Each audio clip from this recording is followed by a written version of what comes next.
I am Baharat Pokharel. I am working with Helvetas Swiss Intercooperation. I am Deputy Country Director and I am looking after this environment and climate portfolio in my organization and also focal point for RRI work. Okay. And where are you based? We are based in Kathmandu, Nepal, but our working areas actually are in remote areas. Okay. And tell me about your work. What exactly do you do when it comes to land and climate and tenure rights? Actually, we are the promoter of community forestry process in Nepal, where we help government and local communities to work together for better forest protection, forest management, and both for environmental sustainability and livelihood improvement. So we facilitate, we provide technical support and financial support to strengthen capacity of local communities and government of Nepal. And how is the work going? Is it difficult? Is it easy? Is it in between? Yeah, it's not very easy to work in Nepal because of political uncertainty and the terrain and the transport and but it is fascinating to work with local communities. They are always willing, enthusiastic, and always trying to learn things, trying to be more receptive to any sort of development intervention that you want to bring for them, with them and by them. So, it's very fascinating to work with local communities in Nepal. Now talk to me about your, what is known about Nepal in terms of, how do you think it's perceived, how do you think it's misunderstood? It's a very interesting question. Nepal is known for many things. Culturally, Nepal is the birthplace of Buddha and the country of Mount Everest and all that. And also Nepal is now increasingly known for political reasons. Right. Nepal, in many countries in the globe, the Marxist-Leninist ideas are vanishing. But in Nepal, Maoists are the now biggest force in Nepal.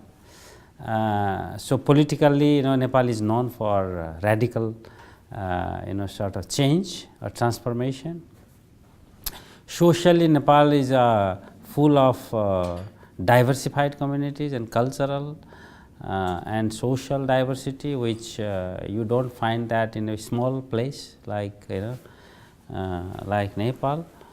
And from development perspective, Nepal is interesting country where development is very difficult actually to achieve the progress in a specific time period. But Nepal is very interesting in terms of development because people are very receptive to development. So the change that takes place in Nepal sometimes is very fast. So therefore I think, and there are many opportunities. So Nepal is known for many things. What are the successes that you've had in terms of land rights, and what are the challenges that lie ahead? Nepal is a leader of community forestry in the world. And the community forestry movement started from Nepal, where all the national forests which are accessible to local communities were handed over to communities, local communities, and the now forest condition that was actually degraded. Almost many forests in the hills of Nepal, which was under the control of national government, actually had almost vanished. And there are many evidences, research that tells you that. And now, once the forest was handed over to local communities, And now in 20 years time, it is completely changed, it's transformed, and forest is rehabilitated in such a way that nobody could believe it. Most of these Nepalese hills now is being transformed to green green forest by local communities in a very cost effective way, where local communities took control. So therefore, it has demonstrated to many parts of the world that if you really want to promote local community centric development, particularly to promote forest protection, forest conservation, environmental protection, then local communities are the best vehicle for such conservation efforts than government and private sector. So that has been demonstrated by this community forestry intervention.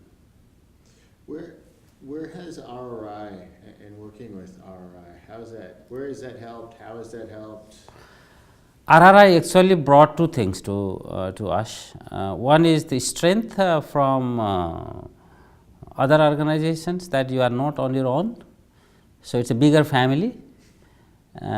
So for any change, you have to have a collective voice.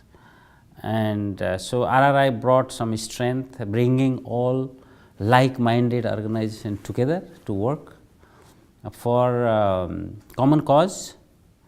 That is one. The second one, RRI brought some knowledge from outside, so that we could learn from each other.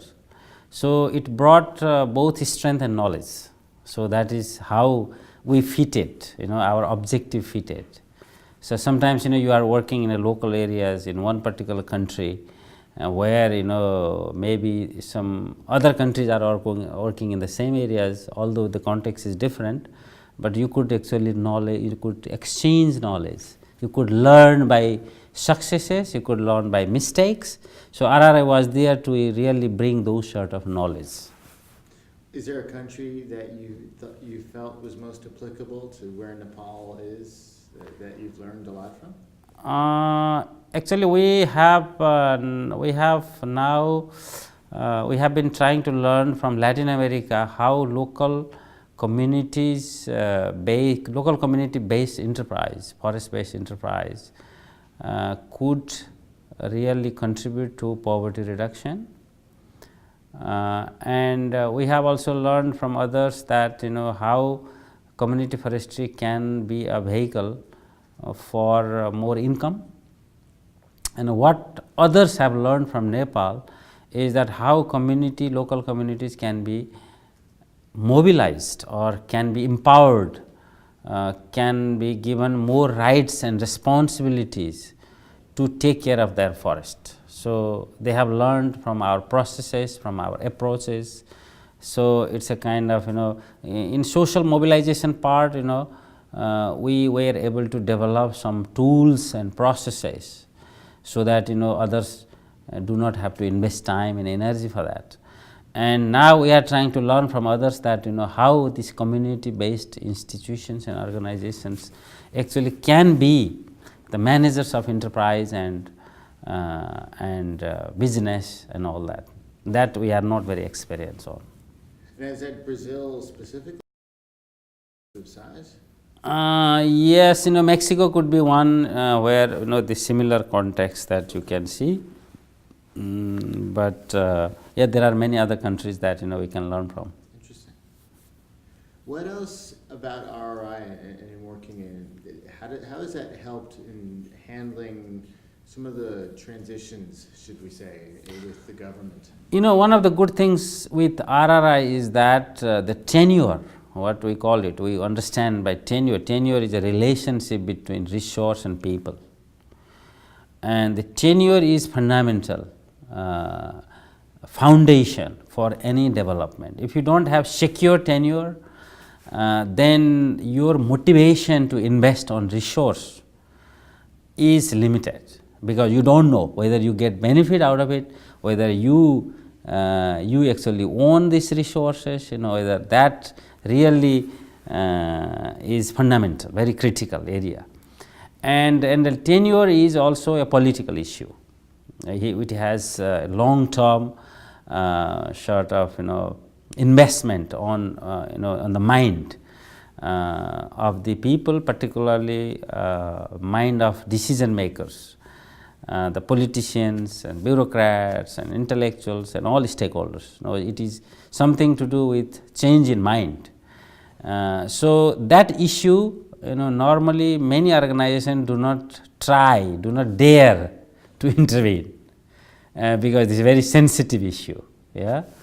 And RRI actually brings this issue, the land tenure issue, particularly in favor of local communities, because the whole debate that is going on is that either you have state property or private property, and in these both state and private property are not doing very well in terms of rehabilitating forest resource in developing countries.